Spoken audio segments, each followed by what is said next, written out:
Fala, Fábio, tudo bom? Vamos falar hoje sobre coisas que você precisa saber sobre esses rapazes aí, ó, os antiácidos. Bora lá? Bem, bora lá. Bora começar aqui falando dos antiácidos, tá? Os antiácidos, eles são usados há muito tempo para tratamento de dispepsia, né, que é a indigestão, e doenças ácido-pépticas.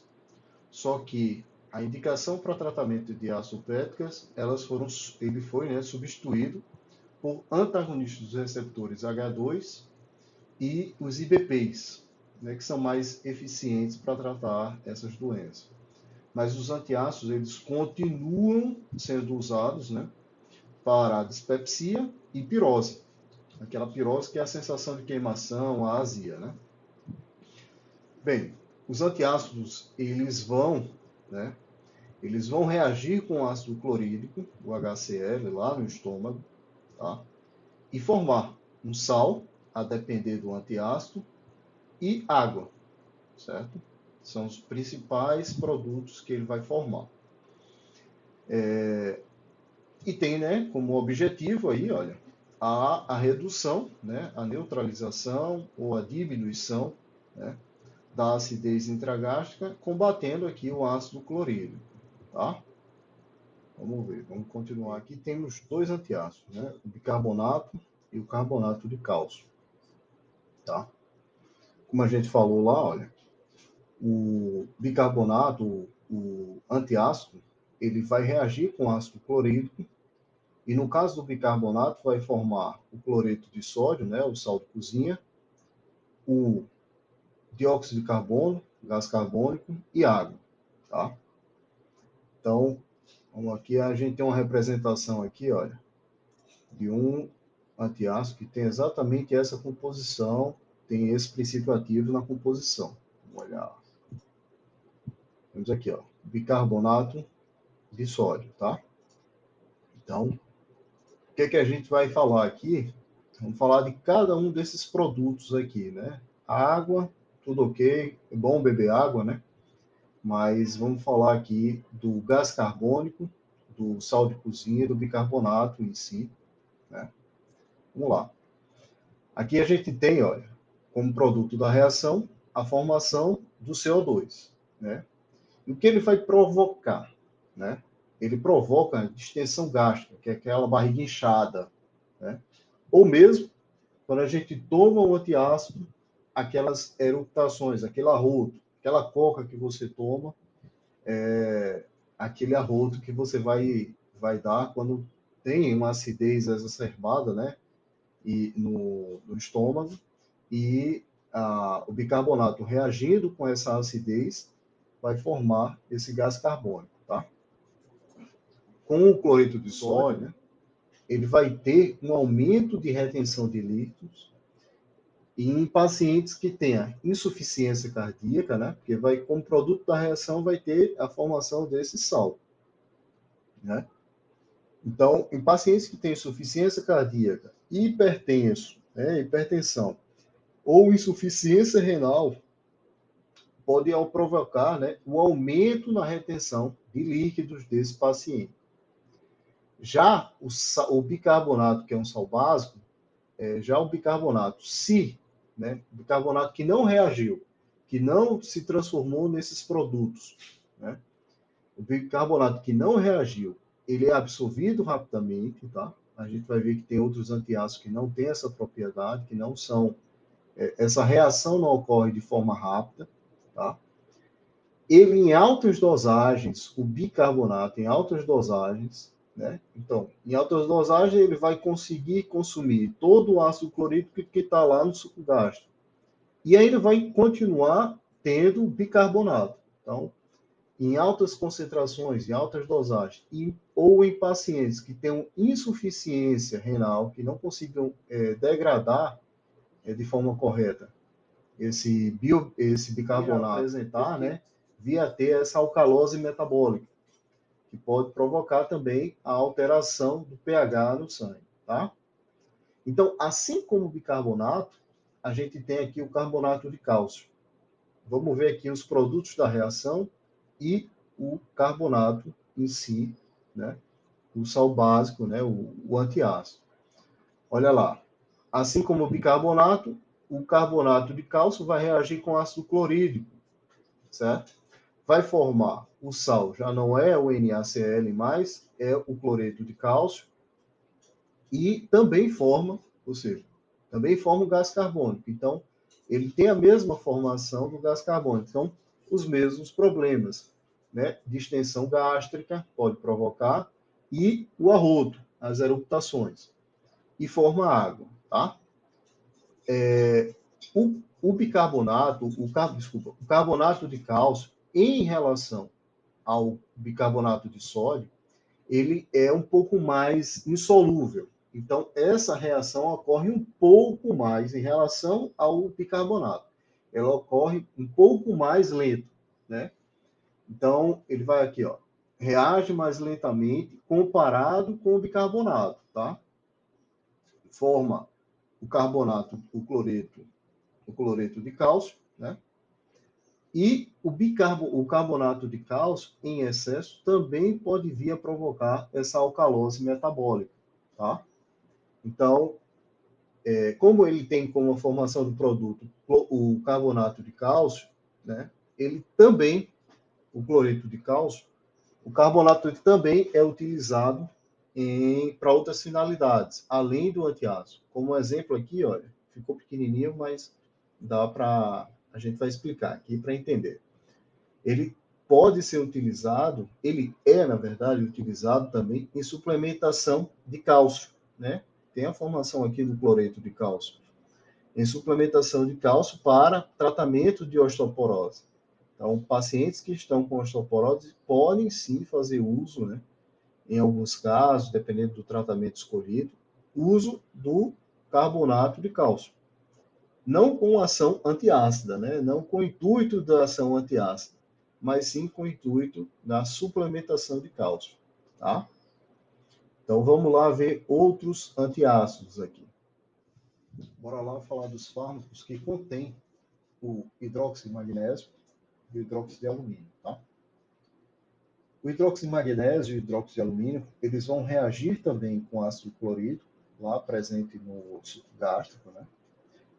Ele reage formando o cloreto de magnésio e o cloreto de alumínio, a depender se for utilizado, né, o hidróxido de magnésio ou o hidróxido de alumínio aqui, formando mais água, tá? A gente pode perceber aqui, ó, que não tem a formação do CO2 aqui, né?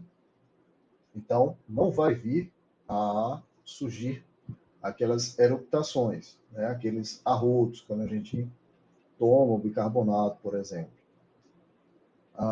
Como essa reação ocorre de forma lenta, tá? A gente vê que ele não tem, né? Ocorre de forma lenta e esse hidróxido de alumínio, ele é degradado. Magnésio e de alumínio, eles vão reagir de forma lenta, certo? Então, e reagindo aqui com ácido clorídrico, essa reação ocorre de forma eficiente, então a alcalose metabólica lá, aquele pH, a alteração, né, do pH do sangue, ela é incomum, tá? Já com relação aqui, o cloreto de magnésio, né, que são os sais formados, cloreto de magnésio e o cloreto de alumínio, vamos ver a informação aqui importante sobre eles. Ó. Os sais de magnésio, eles são insolúveis, certo? Aqui a gente tem a representação do intestino, dos líquidos do meio e aqui do bolo alimentar, tá?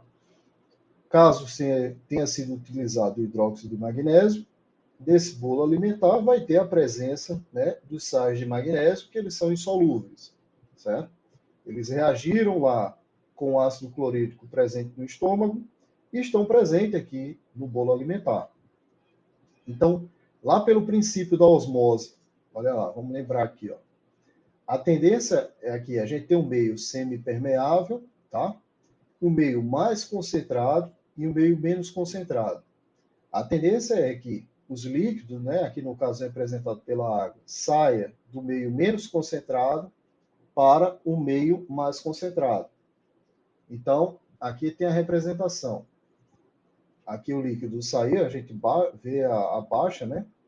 o líquido saiu do meio menos concentrado e foi para o meio mais concentrado para tentar essa diluição. Então, voltando aqui para o nosso caso, como os sais de magnésio são insolúveis, ele torna esse bolo alimentar mais concentrado. Então, a tendência é que os líquidos saiam do meio e tendam a vir para o bolo alimentar, tornando ele mais fluido. E isso pode provocar, olha, a diarreia osmótica, tá? Já os sais de alumínio, né? Aqui no caso do hidróxido de alumínio, formam o cloreto de alumínio. Aqui no caso de dos sais de alumínio, não. Eles não são insolúveis. O que ele pode provocar é o contrário, né? Tornando esse meio aqui menos concentrado, tá? Torna esse meio menos concentrado e a tendência é saída e o meio mais concentrado é o meio externo. A tendência é que saiam líquidos do bolo alimentar para o meio, fazendo com que o bolo alimentar ele se torne mais ressecado, né?